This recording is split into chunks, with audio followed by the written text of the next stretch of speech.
Hello everyone, today and everyone to introduce the use of furnace temperature tester. Connect the tester to the external PCB and prepare the heat insulation box. Companion application to operate the tester on a PC. Place the external PCB on the grid of the reflow oven together with the thermal barrier.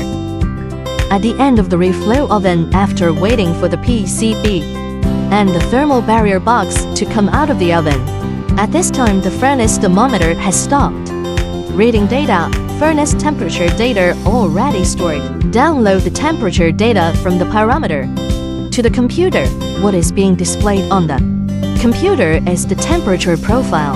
Analyze the reasonableness of the temperature profile and print if feasible. Oven temperature tester is mainly used in reflow soldering and wave soldering. Measure the temperature of the PCB over the furnace for the development of the appropriate welding temperature preparation.